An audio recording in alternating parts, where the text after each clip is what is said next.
Bonjour à toutes et tous, vous écoutez First Print, votre podcast comics préféré pour une nouvelle émission du format Super Friends qui va à la rencontre des personnes qui font vivre la bande dessinée, la pop culture par leur travail. Et on se retrouve une nouvelle fois autour des éditions 404 Comics pour accompagner la sortie d'un nouvel album qui est donc leur deuxième création, alors qui je crois était chronologiquement celle qui était la première prévue au sein du catalogue, mais qui est arrivée un petit peu plus tard. Et bien on fait les choses bien en plein festival d'Angoulême, puisqu'on est avec l'équipe créative presque au complet. Je crois qu'il y a juste pas le coloriste. Fabiana. Voilà. Il n'y a pas la coloriste, mais bon, on est donc avec Virgile Iscan, le scénariste. Salut Virgile. Salut. Et avec Alex Nieto, le dessinateur. Hello Alex. Hello. Donc, une première question très simple pour simplement vous présenter, puisqu'on vous a pas encore entendu dans le podcast. Donc, Virgile, est-ce que tu peux commencer, nous dire un petit peu qui tu es, qu'est-ce que tu as fait, voilà. Alors, moi, je m'appelle Virgile Iscan. C'est ma première BD, c'est mon premier scénario même de fiction signé. À la base, à la toute base, je suis, on va dire le plus proche, ça va être journaliste. J'étais journaliste pendant 10 ans pour Geek et pour Vice sur les jeux vidéo et le cinéma principalement, mais aussi plein de trucs qui est tourné autour de la pop culture, de la contre-culture, etc. Et il y a quelques années, j'ai switché. J'avais déjà commencé à faire un peu le switch et je suis devenu auteur et traducteur. De bouquins, de comics, de films, de un peu tout ce qui se présente en fiction. En tout cas, enfin, même si j'ai fait des bouquins sur Star Wars et Marvel qui n'étaient pas tout à fait de la fiction, mais c'était tout comme. Et voilà. Et aujourd'hui, donc je signe mon premier scénario. J'ai déjà écrit des scénarios, j'ai déjà fait des films en autoproduction, etc. Mais donc, c'est ce que j'appelle de la production pas officielle. Mais là, c'est de la production officielle. D'accord, très bien. Et je me tourne vers toi, Alex, pour la même question. Could you introduce yourself a little bit? So you've been drawing since many years now, or can you just introduce yourself? Okay.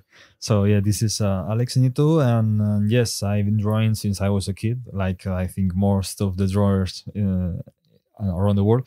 And this is my first comic for France, for the French market. I've been publishing in Spain and also in the States and in Canada right now, but this is my first one here. And I don't know, like more or less I've been publishing like 5-6 years ago.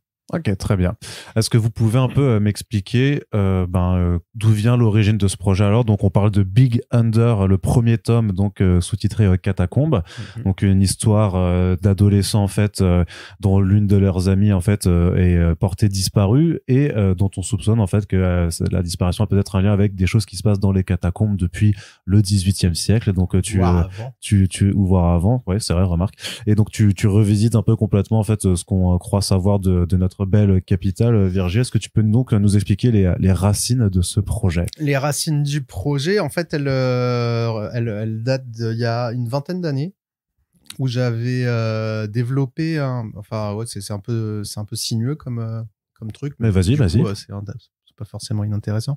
J'avais développé j'avais des velléités de scénariste pour le cinéma à l'époque, pour mes projets, pas spécialement pour écrire les projets des autres.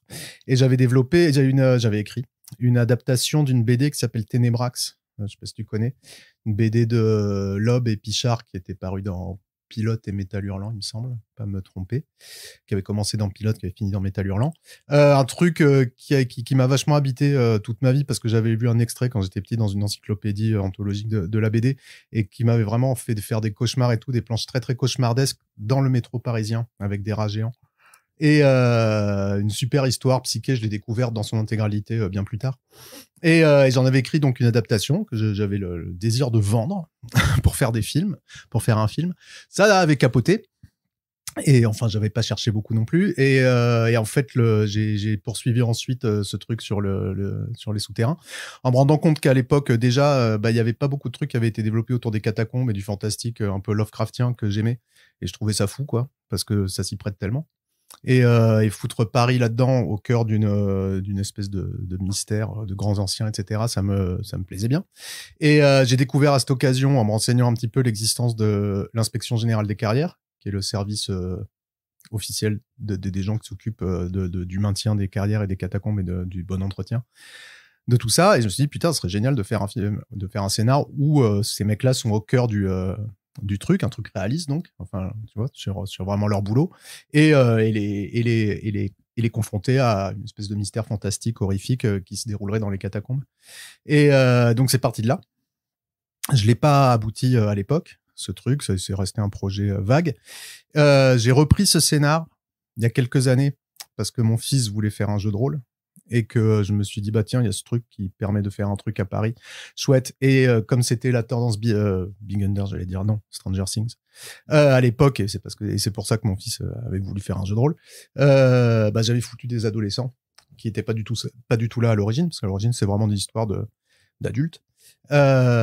Et quand Nicolas m'a demandé est-ce que tu as des scénars à proposer, je lui ai envoyé 3-4 scénars, dont celui-ci, qui lui a le plus plu, qui était clairement le plus vendeur, entre guillemets, et qui a plu à 404 aussi. Et donc, on est parti là-dessus.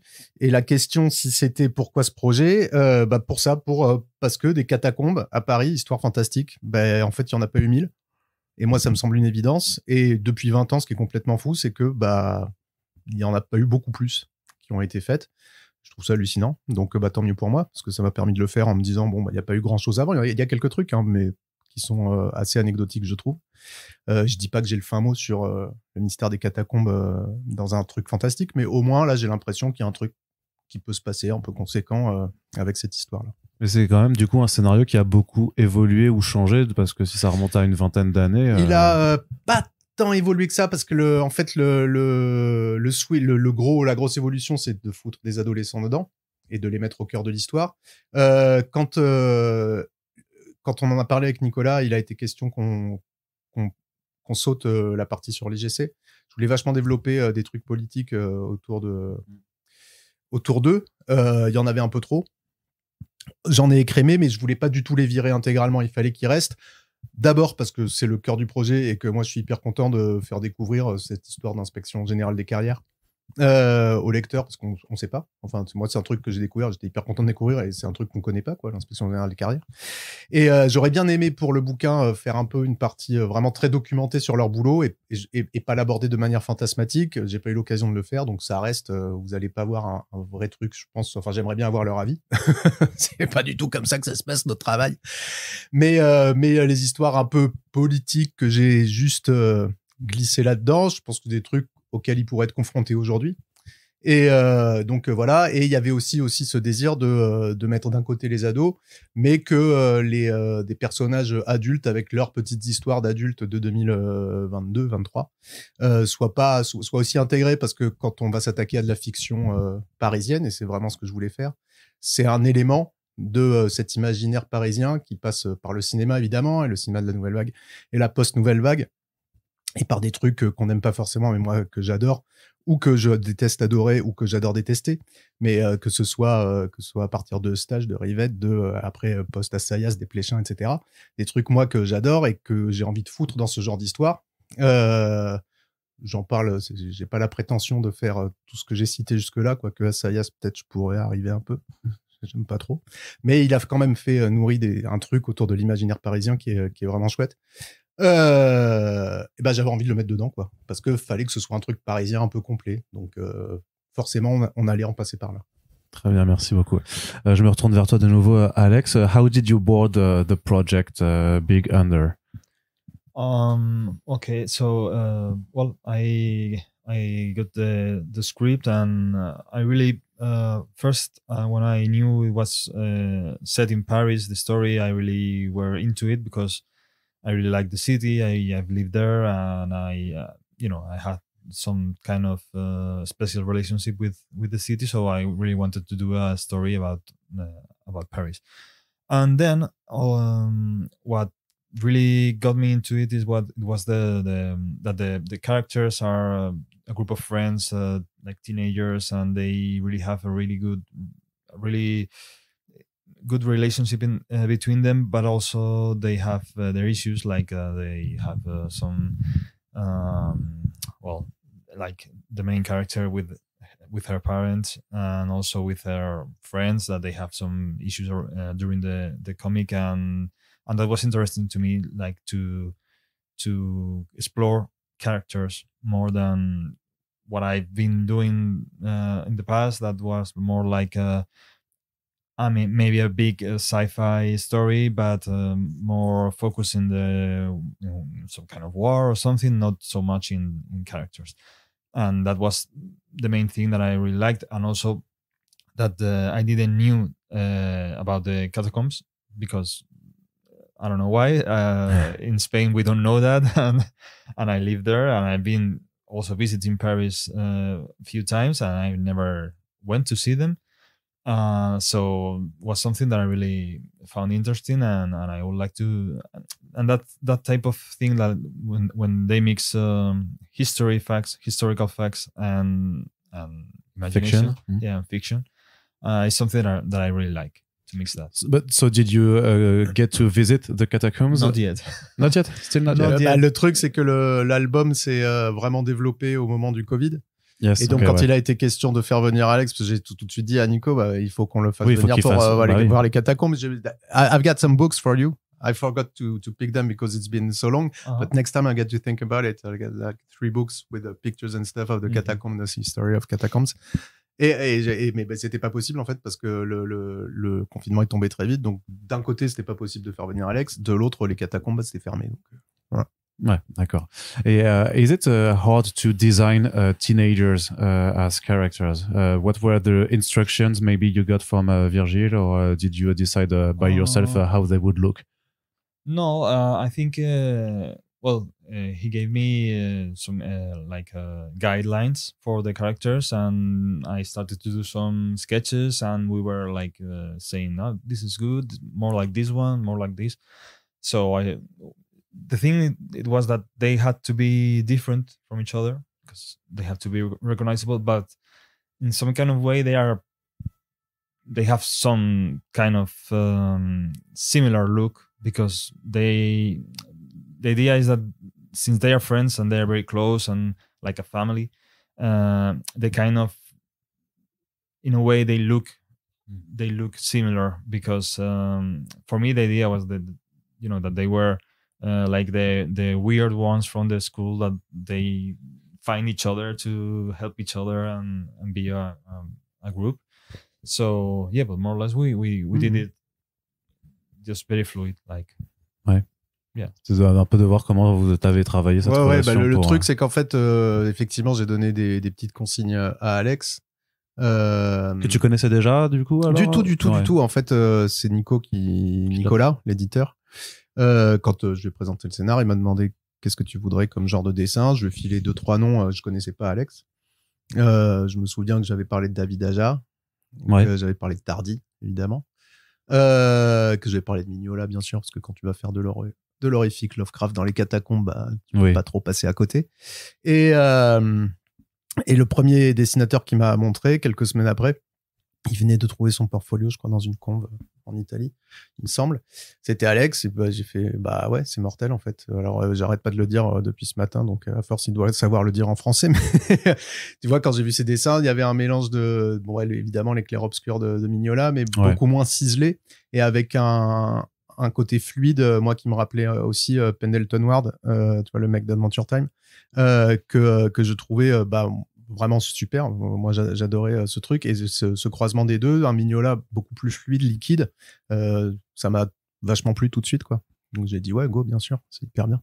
Et pareil sur la caractérisation. Et donc sur la ados, caractérisation, bah, le truc c'est qu'en fait dès qu'il a envoyé les premiers sketchs, il y était presque, quoi, tu vois. C'était alors effectivement j'avais donné des trucs assez précis, notamment je me souviens pour Sonia, que je lui avais parlé de Punky Brewster, fallait qu'elle ait ce côté Punky Brewster, qu'on retrouve sur certains dessins avec des trucs colorés, etc. Et je sais que j'avais en tête cette actrice Saskia, je sais plus comment, meuf de Arrested Development et truc. Bon, je l'ai plus en tête là, mais enfin voilà. Et donc on voyait sa tête, machin. Je me souviens, we fought a lot, mais I buggered you a lot about Sonia's hair, because je voulais vraiment qu'elle ait des bouclettes. et il avait du mal au début à faire les bouclettes. Il voulait pas y aller aux bouclettes. Il dit non, I want more curls, more curls. Et ok. Donc il a fini par faire more curls. Et voilà. Et quand on est arrivé, mais c'est peut-être le seul truc où on a été un peu poussé. Le truc avec Dez aussi, très rigolo. Anecdote marrante. Où Dez, bon, moi, je l'avais déjà écrite comme elle était. Et en fait, quand les catacombes ont rouvert, j'y suis allé faire un tour. J'avais jamais fait les catacombes officielles. J'avais fait des catacombes officieuses. Et quand ça a rouvert, on y est allé. D'ailleurs, c'était un pied total parce qu'il y avait personne. Personne ne savait que ça avait rouvert. Et en fait, je sors des catacombes. Et là, c'était complètement fou. Je tombe sur Dez. C'était vraiment ouf, quoi. Et j'ai même osé. Franchement, c'est difficile aujourd'hui pour un mec d'aller aborder une jeune fille pour lui dire je peux te prendre en photo parce que le sale argument moisi de ouais, tu sais, je suis auteur de bande dessinée. Ouais, tu ressembles vraiment à mon personnage. Mais là, fallait y aller parce que c'était vraiment beaucoup trop évident. Et j'ai envoyé la photo à Alex. Bon, voilà, c'est devenu ça. C'était assez ouf, cette rencontre. D'accord, ouais, comme je regarde. Et alors, sur l'écriture, alors, comment est-ce qu'on écrit des adolescents quand on a passé l'adolescence depuis longtemps? Alors, avoir un adolescent, ça aide. Ouais. Déjà. Et la question est bonne parce que je sais pas comment ce sera ressenti. Moi, je voulais absolument éviter de tomber dans le fantasme voilà, les adolescents perçus par le vieux, exactement comme quand un mec écrit un personnage de meuf, quand un blanc écrit un personnage de noir, etc. On va forcément projeter de soi dans cette création. Et bah, c'est pas bien. Il faut arriver à trouver le naturel du personnage que tu vas écrire, sans passer du tout par tes fantasmes. Je peux pas dire si j'y suis arrivé ou pas. Tu vois, ça, c'est que le lecteur qui pourra le dire. Moi, je crois que j'y suis un peu arrivé à leur donner une vie propre. Évidemment, il y a des trucs où on va me pointer du doigt parce qu'il y a un moment Sonia qui fait mansplaining, phallocrate ou je sais pas quoi, ou effectivement, mais là je rigole avec ces termes-là et avec justement l'image que moi je peux avoir de ces ados. Il y a quand même un second degré parfois dans ce genre de dialogue et d'approche, mais entre eux, j'ose espérer qu'il y a un naturel. Enfin c'est pas que j'ai essayé je savais pas comment les rendre naturels, mais bon, bah, j'ai regardé mon fils, je vois mon fils vivre avec ses potes, T'as pas fait une journée en immersion à côté de ton gamin? Pas besoin, ils sont toujours là. Je les vois de toute manière, je les subis. Et puis voilà, j'ai juste regardé comment ça se passait, tu vois, avec mes nièces aussi, qui ont à peu près le même âge que mon fils, machin. Bon, bah, je vois comment ça se passe, quoi. Je vois comment ça marche. Et puis, bah, je suis sûr que j'ai pas retranscrit mon adolescence. Bah, vu que ça se passe dans un contexte moderne, de toute façon, ça aurait peut-être été compliqué. Ouais, mais non, enfin, tu vois, j'aurais pu justement mettre ces souvenirs et balancer mes souvenirs d'adolescence, là-dedans, mais c'est pas du tout le cas. J'ai vraiment essayé, j'ai voulu me coller à un truc actuel. Après, est-ce que j'ai réussi ou pas, je sais pas, mais en tout cas, c'était ce désir. Et quand je voyais que ça déconnait un peu, j'essayais de revenir sur une trace, et je te dis, il y a que le lecteur qui pourra me dire. Pour l'instant, les retours sont OK. J'ai eu des retours de jeunes lecteurs, enfin jeunes ados, et post-ados, mais en tout cas qui ont à peu près, qui sont capables de sentir ça, et ils sont plutôt bons. Bon, bah, tant mieux. Si ça marche, tant mieux. Si ça marche pas, si on m'épingle là-dessus, je serais désolé parce que je voulais vraiment pas faire ça, quoi. C'est quelque chose que tu pourrais corriger sur le second tome, alors, pour ajuster, alors, ça. Alors, ça va être particulier parce que le second tome j'ai déjà en tête et que c'est pas tout à fait ça qui va se jouer. D'accord. Donc on sera pas dans la même écriture de groupe, et donc s'il y a des trucs à corriger sur ça, en tout cas, je sais pas si j'y arriverai, mais si tu as des remarques à faire, de toute manière, je suis tout oui. Et effectivement, que si on me dit bah ça et ça et ça, je dirais bah oui, j'écoute et je corrige. Bien sûr. Très bien. Je me retourne aussi du côté d'Alex. Is it hard to draw Paris because you've lived there a little bit? So, except for the catacombs that you did not visit, was it hard to make a living Paris in the panels? Oh yeah, it's hard because well, I've for a personal reason, because I've been struggling with the backgrounds in general. Because of the style that I was drawing with in this album, I didn't feel comfortable with the backgrounds. The same style can be really easy to use in characters, but not in background. Like, it's hard sometimes to mix that. But Paris is very recognizable. It's very I mean, if you don't draw the buildings like they are, it's easy to see that it's not Paris. So when I had to do backgrounds in big panels and it has to be recognizable, I had to take a look at Google Earth to really have those details that make the difference between Paris and Madrid.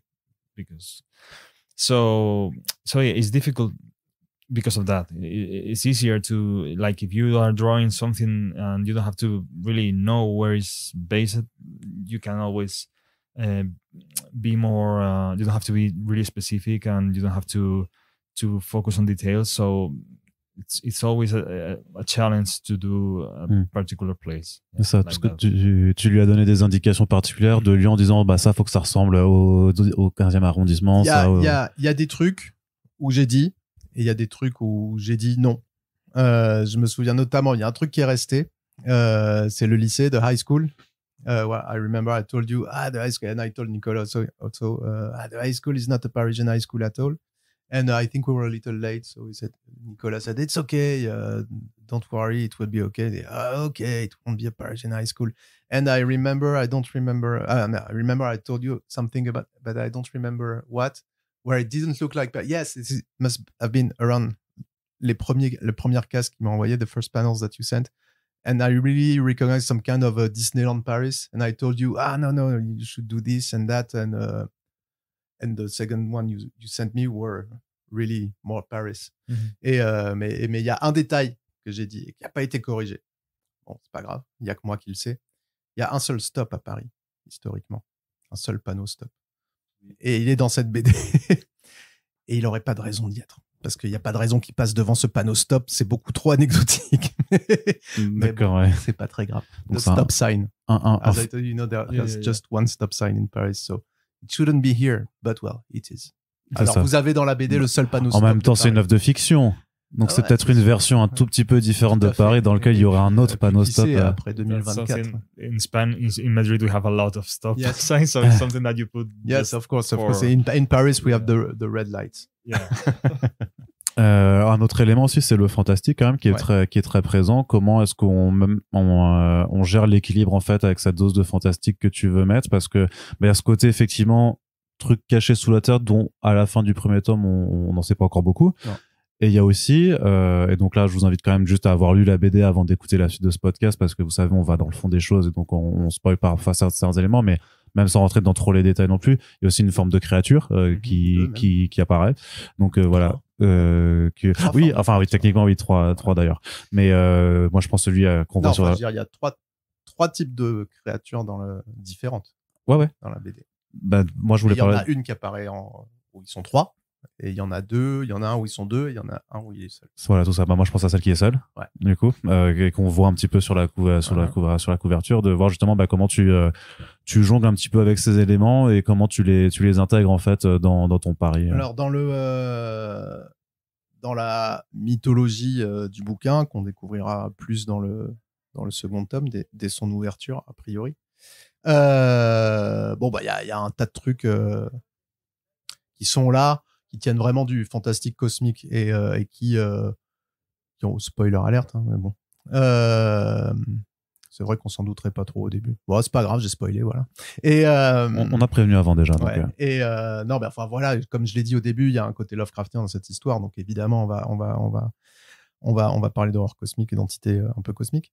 Et donc il y avait cet élément-là qui effectivement est pas très présent dans le premier volume, qu'il sera un peu plus dans le 2 parce que tout le dénouement et tout le cœur de l'intrigue est là-dessus. Mais pour l'instant, on a juste du foreshadowing quelque part. Et donc le fantastique là, il est surtout représenté donc par l'apparition de machin et de l'apparition de cette créature dont tu parles. Et ça, comment je l'ai en fait, je me suis pas poser trop de questions parce que l'histoire, elle est dans ma tête. Je sais comment ça va, je sais où ça va. Et à la fin de ce premier volume, on en était là. Il se trouve qu'effectivement, si vous cherchez du fantastique et de l'horreur, vous n'allez pas en trouver dans ce premier volume. Je voulais vachement focus sur les persos parce que vraiment mon envie principale sur cet album, outre raconter cette histoire, Je voulais que les persos soient vivants et de la chair. Je voulais qu'on puisse se dire je suis avec des persos qui existent. Ça, encore une fois, bah pareil, c'est le lecteur qui le dira. Moi, j'ai l'impression que ça marche. J'espère. Et parce que c'est vraiment ça. Et le fantastique, à la limite, était un peu secondaire dans cet album-là. Alors, il apparaît par le biais de 2-3 apparitions, notamment cette créature dont tu parles. Et cette créature dont tu parles, bon, ça, on pourra en parler hors micro, mais c'est peut-être, à part le côté Lovecraft de l'histoire, la seule vraie référence hyper frontale que je me suis autorisé. Parce que c'est peut-être le seul album que je vais faire de ma vie et c'est peut-être le seul scénario officiel, comme j'en parlais, que je vais sortir. Et déjà, je ferai pas de scénario officiel et je ferai pas mon seul scénario officiel. Bah, il y aura des monstres dedans. C'est forcément. Les gens qui me connaissent le savent. Je ne jure que par ça. Je veux des monstres, mais pas à la Guillermo del Toro. Je veux des vrais monstres, quoi. Cool, quoi. Et humains, mais cool, et avec des trucs parisiens, quoi. Bref, c'est ça mon envie à la base, c'est de faire du piala avec des monstres, faut le savoir. J'y suis pas encore arrivé, et c'est pas cet album non plus qui va le faire, mais bon, il était hors de question que je mette pas de monstres, et il était hors de question que s'il y avait qu'un album dans ma vie, il n'y ait pas une référence à ce truc dont tu parles. J'imagine que tu l'as pigé la ref aussi. Enfin, j'imagine. Peut-être pas, peut-être que je suis pas cultivé, hein, tu sais. Je crois que cette culture, tu l'as. Et non, mais bon, ils sont 4, ils ont des noms de peintres italiens, tu vois. Et bah forcément, ça devait être là. Voilà. Tu fais un truc urbain avec un strum aujourd'hui, tu peux pas ne pas penser à eux. Et moi, il est hors de question que je pense pas à eux, surtout que maintenant qu'ils sont morts dans le Last Ronin. Oui, mais c'est après Last Ronin, c'est un truc à part encore. Bref, voilà, tu vois. Donc il fallait mettre ça, et ça, je me suis pas posé la question. Ça y était, et fallait que ce soit intégré là-dedans. C'était, voilà, exactement. C'était une envie, c'est un peu un caprice, et en même temps, bah, ça marche. Moi, je trouve très bien. C'était. Et puis même dans l'archétype de ces histoires, t'as toujours le compagnon sympa, un peu monstrueux, quoi. Tu vois, que ce soit Sinoc dans les Goonies, que ce soit l'autre petit chien dans Stranger Things, là, je sais pas comment il s'appelle. Enfin, ils ont un bébé Demogorgon là. Ouais. Dans la saison 2, je crois. Et il y a toujours ça, quoi. Et donc ça colle aussi quand t'écris un truc de ce genre, ça dénote pas d'avoir ça.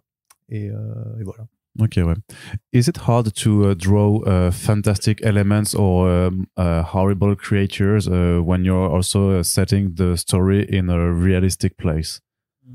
Okay. Well, not for me, I think, because I think that I'm used to do it. Because before this, I was doing Locust, that is it's a post-apocalypse story in the States, and it's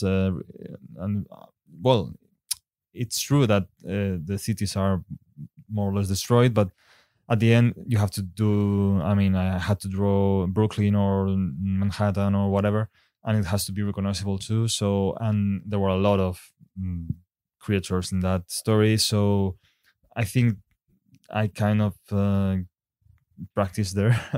so and also I like it. It's very fun to draw monsters or strange creatures, and when you mix them in a specific place and reality, it gives them more like an extra level of I don't know, of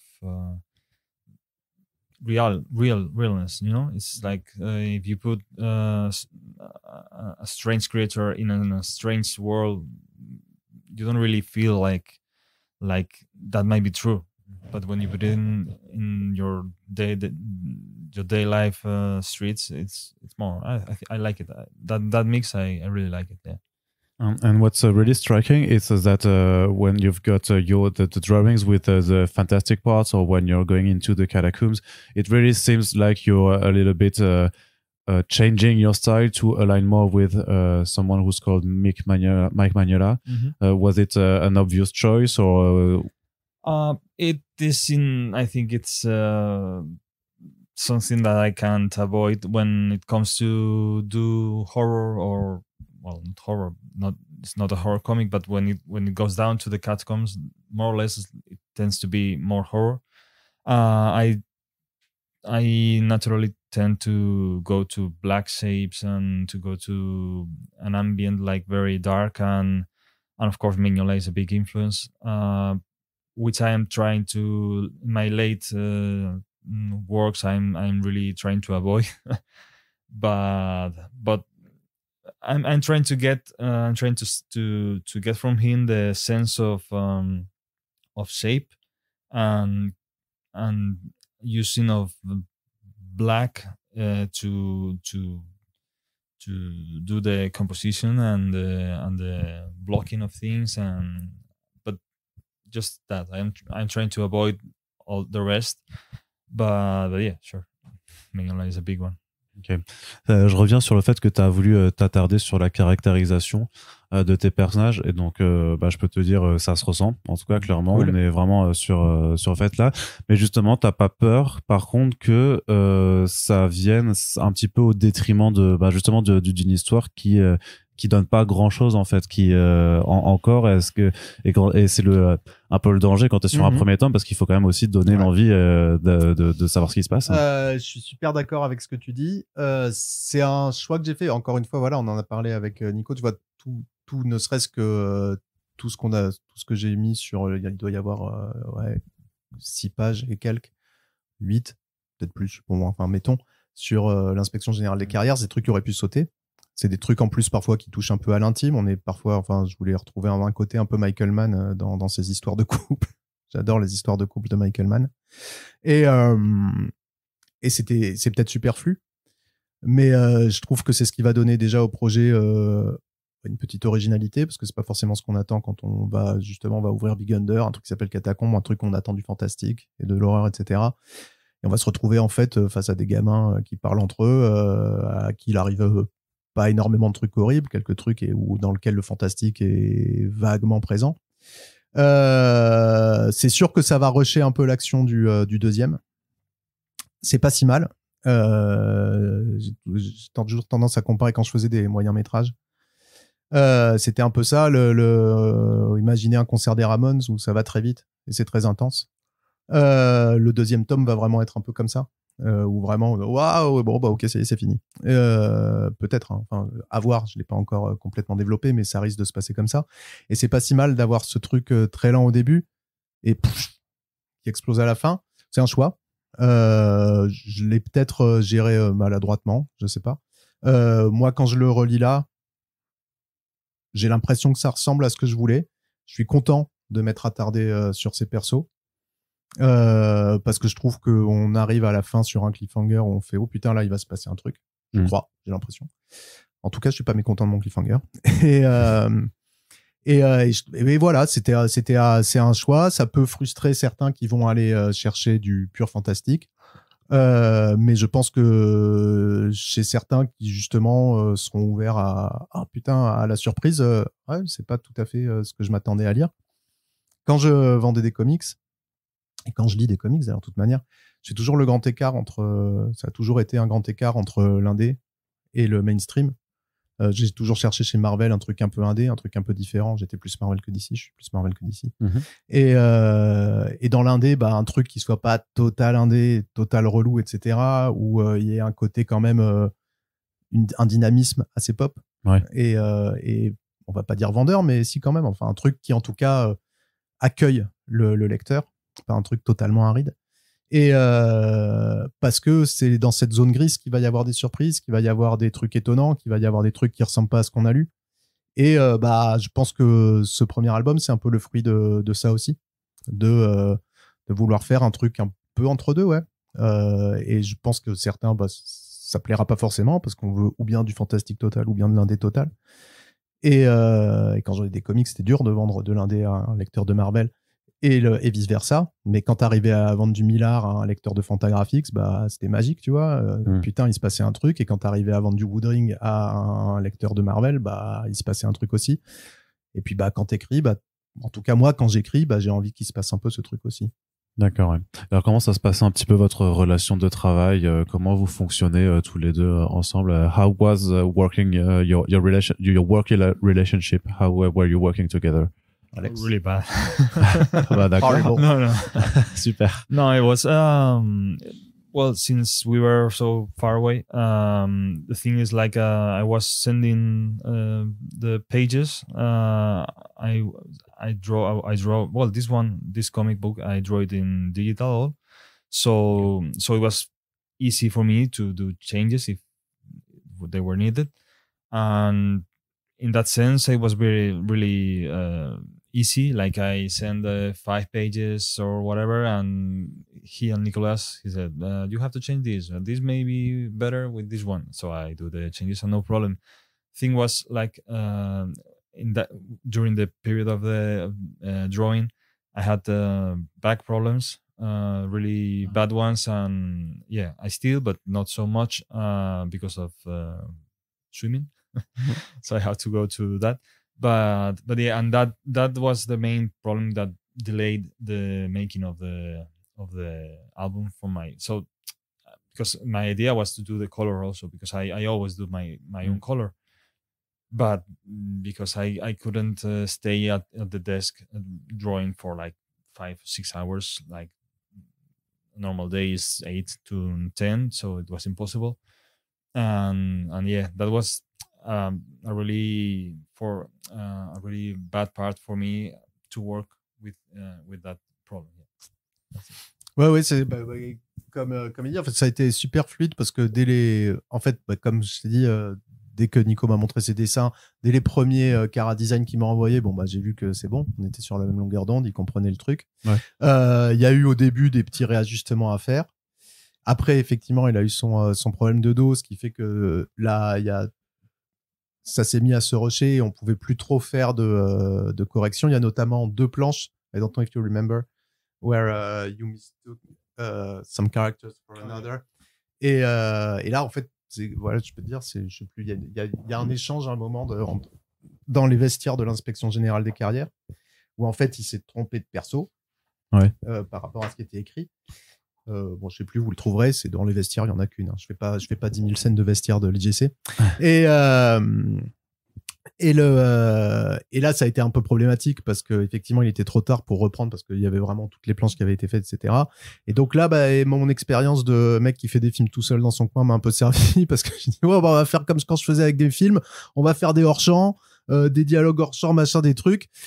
Ça fait une page qui est pas totalement fluide à lire.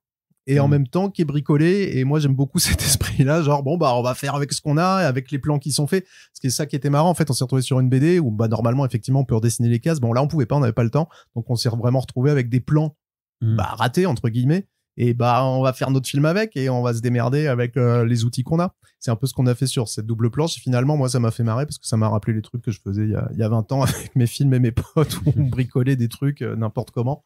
Mais bon, ça marchait à la fin. D'accord, ouais. Et d'un point de vue juste technique, sur tes scripts, c'est très détaillé ou tu laisses justement Alex gérer le découpage? Alors, moi, quand j'écris, quand j'écris une BD, comme j'en ai fait un peu de la BD, et comme comme je t'ai dit, j'ai réalisé des films, etc., je pourrais pas écrire une BD sans faire le layout. Vraiment, la BD s'écrit avec le layout. Je fais mes layouts avec mes histoires. Après, j'écris les dialogues et en fait, je retranscris un scénar à partir des layouts que j'ai fait. Et quand j'ai envoyé le scénar à Alex, je lui ai dit j'ai tous les layouts si tu veux. Est-ce que tu les veux ou est-ce que tu veux t'en occuper toi? Parce que à part quelques planches où justement les layouts étaient plutôt détaillés parce que je tenais au découpage, le reste justement j'ai pas voulu donner trop de détails. Et quand je lui ai dit si tu veux j'ai les layouts, il m'a fait non, je m'occupe des layouts. Éventuellement je te demanderai, ce qui est arrivé d'ailleurs sur une ou 2 pages, parce qu'il n'arrivait pas à visualiser le truc correctement. Je découpe par case, tu vois, les scénars, mais je cadre pas, je dis pas comment sont les cases, etc. Donc il sait combien il y a de cases par page. Après, libre à lui d'ailleurs de transformer un peu le truc, hein, c'est pas fermé. Et mais après voilà, il fait ce qu'il veut dedans, il sait ce qu'il y a dans les cases, mais c'est à lui de voir comment il les agence, quoi. Et voilà, sur 2 pages, je crois, il m'a dit ça, j'y arrive pas, dis-moi. Et donc voilà, là je lui ai envoyé mes layouts et il a fait avec. Okay. As an artist, what's the most important for you in your layout, and how the action is filmed when you're drawing?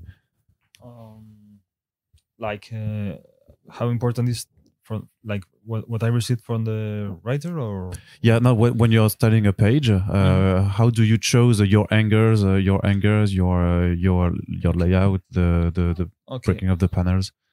Okay. Like, well, I have like when I do my own script, and I can really choose whatever I want. What I do is like I like to do establish panel, yeah, Yeah, like establishing establish plans, yeah. like the one that gives you some kind of context. And the way I'm trying to be more less American, because I think something you can't avoid when you read stuff from the States. They have a really action way to tell the stories. And right now I'm doing a horror comic for the Spanish market, and my the writer, and my writer, he's trying to take me to that type of horror way of telling the things. Like, I tend to do too much action in the expressions, faces, or the composition. So I'm trying to be more calm with that, and when, well, basically, it's trying to get I don't know, like sense of the page. When you look at it, it's okay. It's nice to see the whole thing together, and you have information. Like, well, if you are in the middle of an action scene, you can't put too much background or whatever. But when I look at a page, I want to see, I want to understand it without too much context. Maybe things can change, but when it has to be something for itself, and it's an evolution always. It's when I see my first comic book, I don't recognize myself right now. It's impossible. It's an evolution. But yeah. Ok, thank you. Pas mal dans les dialogues que tu mets entre tes personnages adolescents, effectivement, on l'a mentionné avant, mais ça fait des vannes sur le patriarcat, ça vanne sur OK Boomer. Il y a quand même une forme de commentaire politique aussi, puisque tu as des jeunes, on va dire, assez divers aussi, dans leur ethnie, dans leur sexualité. C'était quelque chose qui était vraiment conscient et volontaire pour toi? Oui, il était hors de question de faire un groupe de jeunes blancs mâles, par exemple, ça c'est sûr. Il était plus question de faire des meufs, ça c'est sûr aussi. Il était plus question de faire un truc mix. Et un truc, surtout, finalement, l'identité, quelle qu'elle soit, importait peu.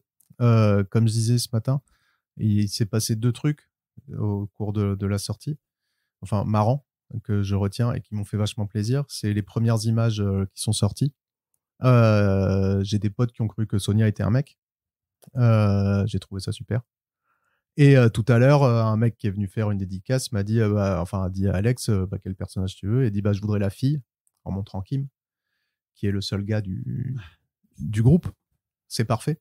D'ailleurs, oui, aussi une autre journaliste a parlé d'un groupe de copines. Il y a aussi un copain.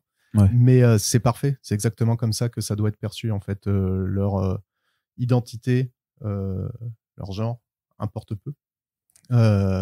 C'est des potes. C'est des potes qui sont des personnes. Moi, c'est des trucs auxquels j'ai été confronté par le biais de mon fils. Bon, ça, il y avait quand même un petit éveil à ça. Je voulais que ça soit retranscrit là-dedans. 2 personnes. Aujourd'hui, on n'a plus affaire à des garçons ou des filles, on a affaire à des personnes. Et c'est super qu'il y ait ces questionnements, sachant que eux, je le sais, ne se posent pas ces questions. On en a à foutre. Sonia va se dire fille. Enfin, chacun là va se genrer tel qu'il est. Il n'y a pas de perso trans. On ne sait pas s'il y a des persos gays. Je veux dire que eux le savent. Mais nous, en tant que lecteurs, on ne sait pas et on s'en fout. En fait, c'est pas nos affaires.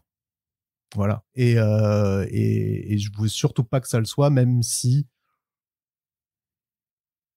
ça va peut-être le devenir un peu dans le 2e tome. Ouais. Il fallait surtout pas avoir de regard autre que ça, de balancer comme ça une bande de 4 gamins qui sont ce qu'ils sont de manière décomplexée. Et Et encore une fois, bah, ça vient aussi de ce truc de pas projeter de fantasmes sur eux, puisqu'ils sont comme ils sont ce qu'ils sont. Et c'est pas moi qui vais dire ils sont ceci ou ils sont cela. D'accord, ouais. Bah justement, qu'est-ce que tu peux un peu nous dire sur le second tome alors? C'est déjà écrit ou dessiné? C'est en préparation? Non, c'est pas du tout écrit, c'est pas du tout, encore moins dessiné. Second volume is not drawn at all. Alex et Nico ne savent même pas de quoi ça va parler.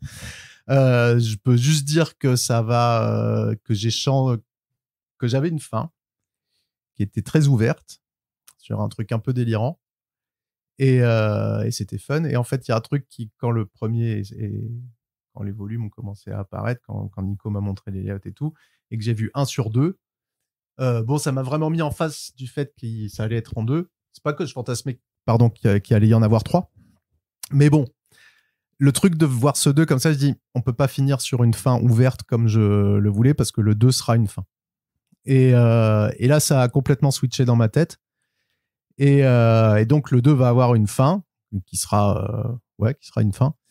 Et qui sera pas une fin telle qu'on l'attend, je pense.